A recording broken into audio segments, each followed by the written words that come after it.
say something about me? Probably, but I'm not going to read into it right now.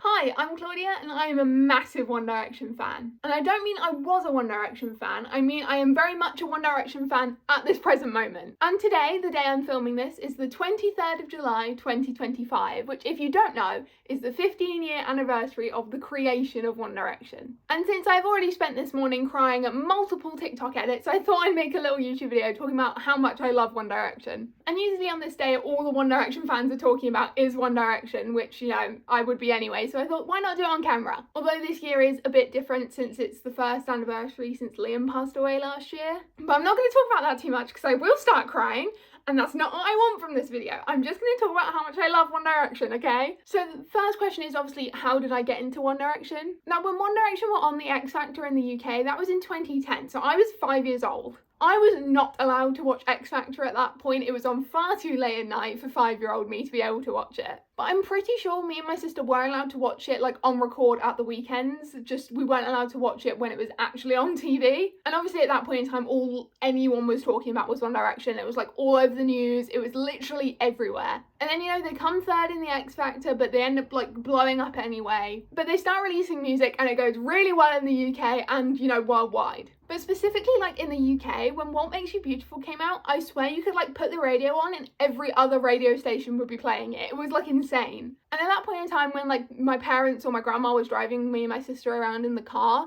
they would quite often have the radio on. So you would just like hear a lot of One Direction like all the time. And I remember one of my friends having like a One Direction themed birthday party at one point, and like I remember all the decorations very much like Take Me Home era, so I'm guessing it was like kind of around 2011 2012 when this birthday party was. And I wasn't like super into One Direction, but I quite enjoyed their music as much as, you know, like a 5, 6, 7-year-old can. And that brings me to either Christmas 2012 or my birthday in February 2013. I'm not exactly sure, but one of those dates. And on one of those two dates, as a present, I was given this.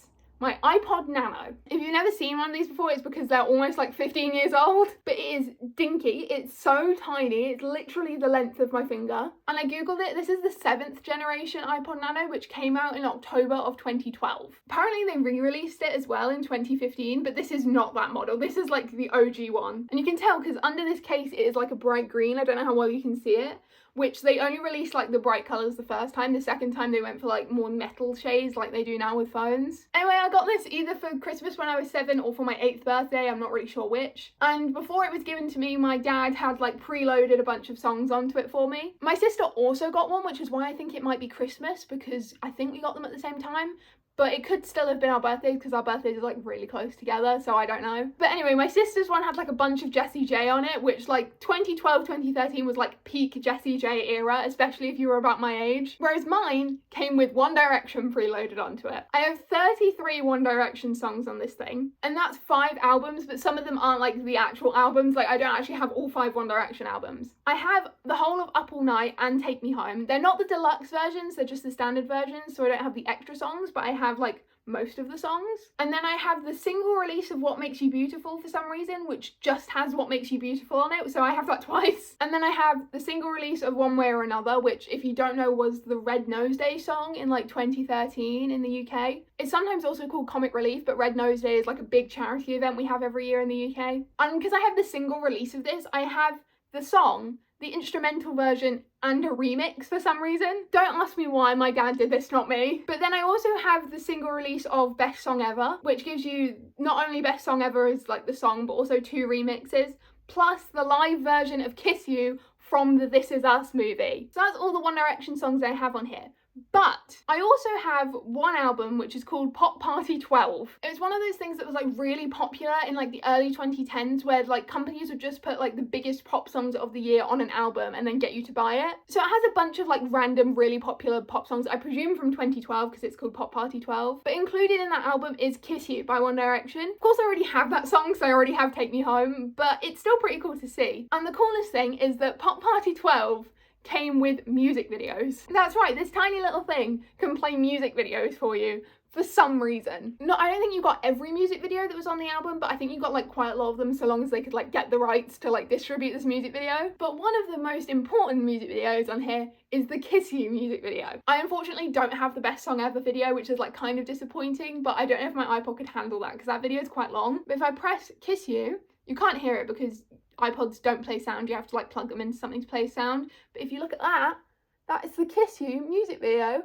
on a teeny tiny screen. There's Zayn singing along. And if you really want to know like what era this was, one of the other music videos I have on here is What Does the Fox Say, which I think tells you all you need to know about like what time this was. But anyway, after like a couple of years, I kind of stopped using my iPod, mainly because my parents got me and my sister iPads, which we could then use to like watch stuff rather than just listen to music. And then pretty soon after that, we got phones, and then iPods just kind of fell to the wayside. Also, I kind of stopped listening to One Direction. I know it's sacrilegious, I know, but I did stop for a while. Obviously I knew when like the singles came out because they were like all over the radio for months, and I never said I like hated them, but I never specifically went out of my way to like listen to them, if that makes sense. And then when I got to like 11, 12, I kind of had my like mini emo phase. I say that in very much in quotation marks because my emo phase consisted of me only wearing black and listening to a lot of 21 Pilots. And also like Hamilton. I got really into musical theatre as well. It was a weird era for me. And you wanna know why I started listening to 21 Pilots? Because when I was 11, I started watching Dan and Phil and they kept mentioning 21 Pilots, so I started listening to their music and now here we are. Although I haven't listened to 21 Pilots in a while, I kind of stopped listening to them when I was about like 14. I do remember when Trench came out, and I remember I listened to it for the first time at school because I didn't have enough time that morning to listen to it, so I listened to it like while I was at school in like break and lunch. But then not too long after that, COVID hit and we went into lockdown. And as I've said before, this year is One Direction's 15-year anniversary, which means in 2020, it was the 10-year anniversary. And I kept seeing stuff online about it, and I was like, you know what, I'm just gonna listen to a bit of One Direction, you know, for nostalgia's sake. I didn't know at that point the ramifications that decision would have on the rest of my life, but they've been pretty big. Because I started listening to One Direction again, I got really into One Direction again. At that point I was listening to them on Spotify, and for like the 10-year anniversary they had like a best of One Direction playlist going on, and they had like, I forget what it's called, but like when you're listening to the music, if you like go on Spotify, it shows you like a little video or picture or whatever. And so I got really into it, but that playlist didn't have like every single One Direction song ever. And then when I decided, you know what, I do want to listen to every single One Direction song ever, I went onto my Amazon Music account and made a playlist of every single song ever made by them. I listened to all of them, and now I know every single word of all of their songs. And from there I started listening to Harry Styles, and from there I started listening to Louis Tomlinson, who is now probably my favourite singer. And I keep meaning to start listening to Niall stuff, but I haven't yet. I'm so sorry, okay? I just haven't got into the Niall stuff yet. I will promise I will eventually listen to it. It's taken me like 4 years, but I will listen to it at some point, I promise. However, now that I've spent the last 5 years basically exclusively listening to One Direction, I feel I have enough knowledge to talk to you about every single album they ever wrote. So that's what we're going to do now. We're going to go through every single album, and I'm going to tell you my favourite songs from each album, and then maybe I'll rank the albums at the end. I don't know, it's always hard for me to do that, so we're not sure yet. So the first album is Up All Night. Obviously the most famous song from this one is What Makes You Beautiful, because you know, it was massive. The other singles, like Gotta Be You was a single, but I do not remember hearing that on the radio at all. And I'm pretty sure One Thing was a single, and I do remember hearing One Thing a lot. But I remember What Makes You Beautiful was like everywhere. My favourite song from Up All Night is probably I Want. It's an underrated banger. It is so good. Some honourable mentions do include Taken, Tell Me a Lie, and Same Mistakes. As for songs I really don't like, there's not many, but like the ones I prefer not to listen to are probably like Stole My Heart and Everything About You. They have a lot of like synthetic stuff. Like when you get into later One Direction stuff, it's all very much instruments, whereas like the start they were doing like very synthetic pop, which was like very 2010, but not like my favourite thing in the world. I don't know if I'm using the word synthetic right here, I might not be. But if you don't know what I'm going on about, basically to me it feels like early 2010s club music. Like they were trying that and it really did not work. Everything About You is less bad at it, but Stole My Heart, it's like the start, you can tell is very much like engineered. It's not like actual instruments, if that makes sense. I just tend to prefer the songs with actual instruments. Like I Want very much starts with actual instruments, and then in the chorus it goes into the more of like non-instrument stuff, but I don't mind that because I Want's that good. And I'm pretty sure none of the songs on Up All Night are written by any of the members of One Direction. They didn't start doing that till later. But you can kind of tell that they were trying to figure out what is One Direction outside of the X Factor, you know? But I still enjoy it. The album's pretty good. The deluxe tracks are some of the best tracks, so if you're not listening to those, definitely go check them out. Another World's pretty good. I Should Have Kissed You's pretty good. My favourite is personally Na Na Na. It's a bit cringy and very 2010, but I kind of love that for it. Anyway, Up All Night is like a great first album, but they do go in a very different direction as you go on with like One Direction's discography. The second album, Take Me Home, I love. It's also, I think, one of the longest albums they ever put out. It's got like 20 songs on the deluxe version. It's pretty long. Honourable mentions from this album include Truly Madly Deeply, Still the One, Heart Attack, Come On Come On, also Magic, Little Things and Kiss You,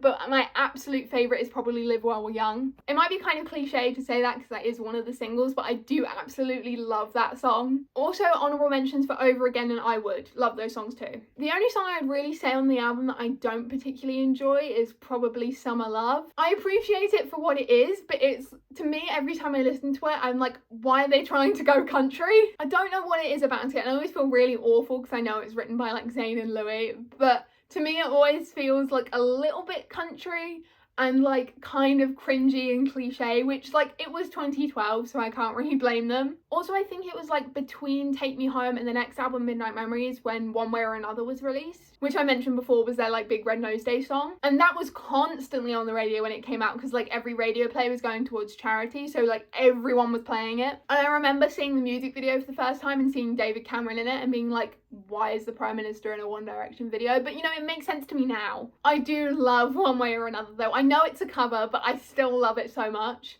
And like every few months there'll be like a group of people who's always like really shocked that One Way or Another is a cover, like on TikTok. Am I the only person who listens to like the original version of One Way or Another growing up? Because like my dad really liked that song, so we used to put it on all the time. Anyway, One Direction's third album is Midnight Memories. This one is harder for me to pick a favourite because I love all the songs on Midnight Memories so much. This one they kind of very much go into more of a rock sound rather than like the more pop stuff they had been doing. I've literally just pulled up the track list for Midnight Memories on my iPad to make sure I don't miss out on any of these songs because they're all so good. Okay, honourable mentions, obviously Best Song Ever, of course, it was the single for a reason, it's so good. Diana, Midnight Memories, Strong, Something Great, Little Black Dress, Through the Dark, Little White Lies, Better Than Words, Alive, Half a Heart as well. But I think my absolute favourite would have to be Happily. I love Happily so much and it makes me so happy when I listen to it, and I love the song so much. I think the closest second would probably be either Something Great or Little Black Dress. I do love Little Black Dress. That's like more of like a rock one,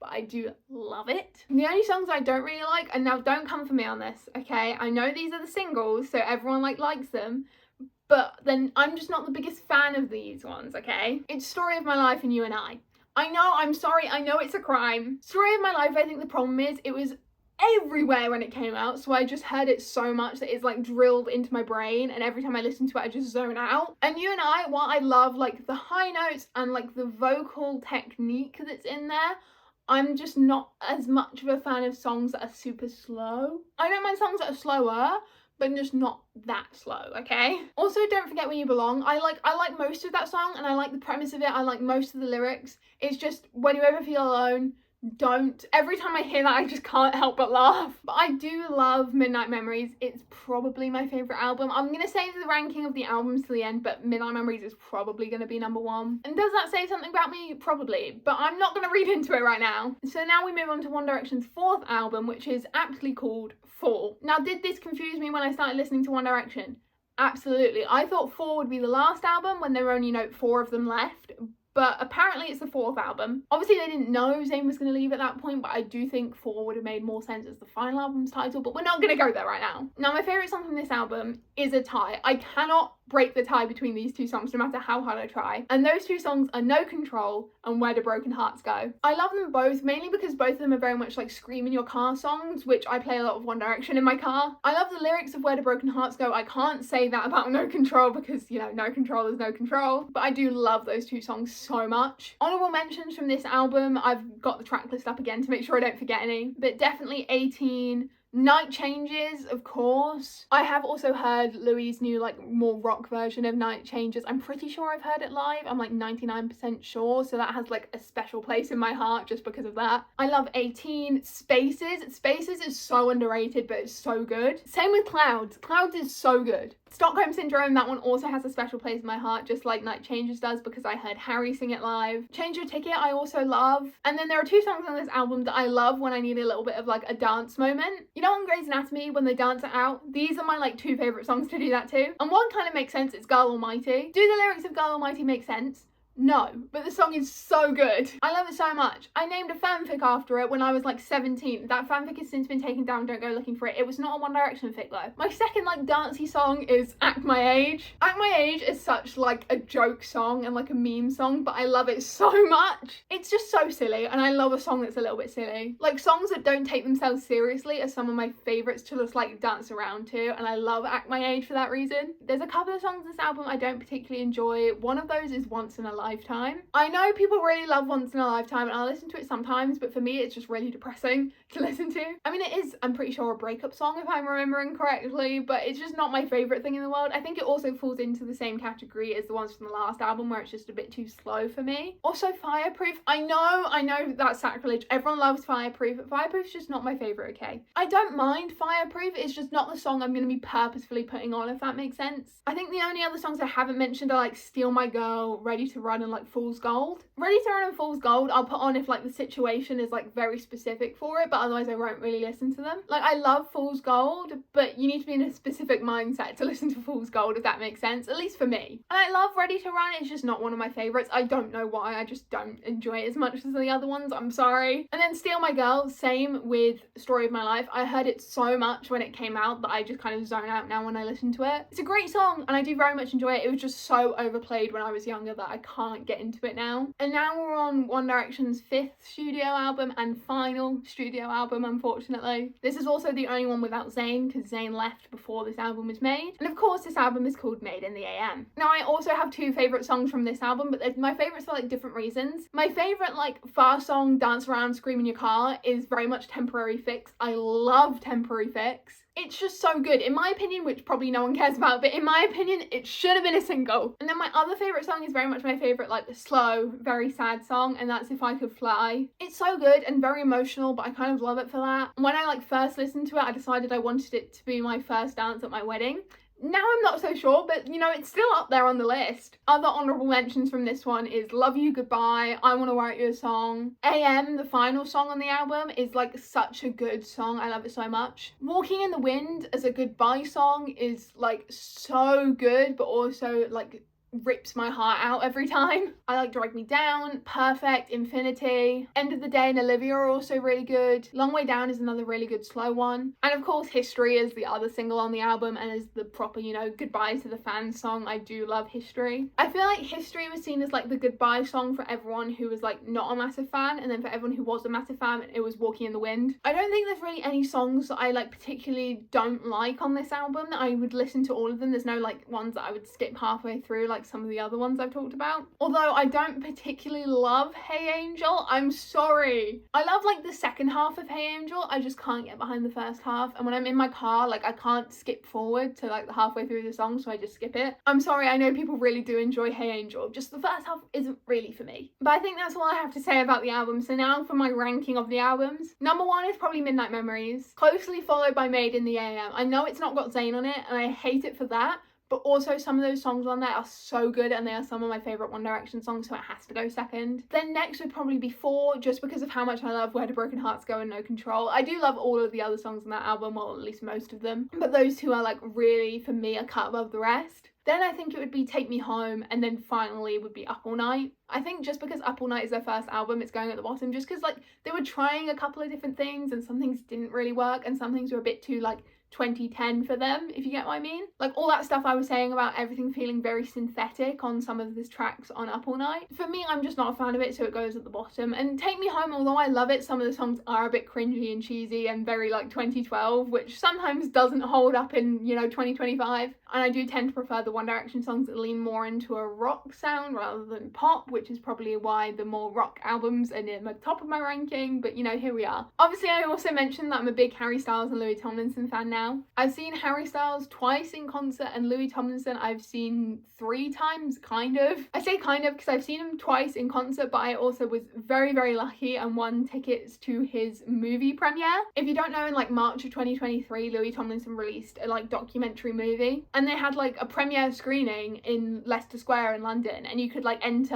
a like raffle to get tickets. And I was so lucky and managed to win. I honestly didn't think I had, because it said like when you enter your name to try and get tickets, it was like you will get an email by like Tuesday this date if you've got tickets, if not you've lost. And I was like, okay, that's fine. Actually, I think it was the Monday they said the tickets would come out by, and like it got to Tuesday and I hadn't got an email, and I was like, it's fine, it was a long shot anyway. And then the premiere was that week on the Thursday. And then the Wednesday, so the day before, I got an email saying that I had won tickets to this movie premiere. And I think because the day of the premiere, there were massive train strikes in the UK, so a lot of people had to like decline their tickets because they just couldn't get into London. And I live pretty far away from London, but luckily I was taking my dad with me because I won 2 tickets, and my parents were like, you're not going on your own to London, take your father with you. And my dad was very lovely and drove us both down to the outskirts of London, and then we got the tube into the city. Because the tubes were running, because they run on a different train line than every other train line. It's confusing, and you only really get it if you know the UK train system. You just need to know that most trains weren't running because of strikes. I remember I got the email at like 10 a.m. on a Wednesday, which usually would have meant I would have been, you know, at school. I was in year 13 at this point. I was like 2 months off the start of my A-levels. Like I should have really been at school. But that Wednesday and the Thursday, there happened to be teacher strikes as well. And my school, for some reason, when the teachers went on strike, just closed the school for the day. We didn't even have that many teachers striking. There were like 3, but they were so scared that the teachers were going to walk out that they just closed the school for the day. So when I got the email that Wednesday morning, I was at home in an online lesson, and I had to text my dad being like, whenever you're free, can you give me a call? And then he called me and I was like, can you take me to London tomorrow? And thankfully he said yes. And I was very lucky in that the Thursday, the day of the actual premiere, also had teacher strikes, which meant I was home all day and could kind of like prepare myself. And I remember my last 2 lessons for that day, lesson 5 and 6, was like a double maths lesson. But my online lesson thankfully only lasted like the first lesson, and then I could go, which was great. I was technically supposed to be working, but I was, you know, I was too busy. I was going to London for a movie premiere, who cares? And the reason I bring this up is that Liam Payne was also there to watch the movie. Obviously, he wasn't in the same screen as us. There was like a screen for all the fans, which was like a giant screen, and then there was another screen where like the friends and family went to watch it. But I do remember he was there. He waved to me when he saw me waving at him, which was like, I died inside as like a barely 18-year-old One Direction fan. I was like screaming internally. And I remember when we were like queuing outside, Louis Tomlinson walked past me and my dad, and I was like freaking out. My dad just looks at me and goes, he's really quite short, isn't he? I was like, that's not the point right now, Dad. But I had such a good time. If I can find any pictures I have, I'll put them on the screen now. And obviously at the start there was like a little Q&A, and Louis was answering questions, and he was so close to me, and I was like freaking out. My dad wasn't. My dad fell asleep halfway through the film. I was like, don't fall asleep. I kept like nudging him to try and wake him up. I was so annoyed. But it was one of the best nights of my life. It was so cool just to go and see a movie like that no one else had seen before. And before I got tickets to that, I'd already booked tickets to go and see the film at another cinema. Because obviously this happened like just before it came out, but after it had come out, like my local cinema wasn't showing it because it's only showing I think at like Odeon's, and we have a Cineworld. So we were having to go into like the nearest city, and my mum was like, I'll take you, don't worry. But then I got to go to the premiere anyway, so we just cancelled the tickets because I'd already seen the film. Anyway, I should stop yakking now because I've almost been recording for an hour, and that is way too long for a video like this. Also, I want to go watch some like compilations of best One Direction moments and hopefully not cry. Fingers crossed, touch wood. Is this wood? Hopefully. Let's hope I don't cry. But I do have to do the awkward and kind of cringy YouTube thing of asking you to like the video and maybe subscribe. I post videos all about fanfiction and fandom related stuff, so if you enjoyed that kind of thing, you'll probably enjoy the rest of my videos. And if you want me to do more videos talking about like One Direction or like their solo careers or anything about my music taste, leave a comment down below and I'll probably do it. Also, since the last video, I have changed my YouTube channel name. Don't freak out if you're used to the old one, and it never really felt right. If you don't know, I used to be This Is Claude's, but literally no one calls me Claude's IRL. It's like never been a nickname that's been used for me. The only reason I used it is because on Twitter, originally I wanted to be called This Is Claudia, but someone already had that, so I just shortened it to This Is Claude's, and then that when I made my YouTube channel, I just kind of used the same thing. But now, over here, I'm going to be Claudia But Worse. I'm also probably going to change my TikTok to that, so I'm going to be like Claudia But Worse everywhere. So if you do want to follow me on Twitter, you can go find me at Claudia But Worse. There'll also be a link down below if you want to just use that. And if you want to follow me on TikTok, there'll also be a link down below. I'm not going to tell you what username I'll have because I'm not sure what I'll have by the time this video is posted, but I post new fanfic related TikToks literally every single day, so if you like that kind of thing, you'll probably enjoy my TikToks. So yeah, I've been Claudia. I hope you enjoyed the video, and I'll hopefully see you all soon. Bye!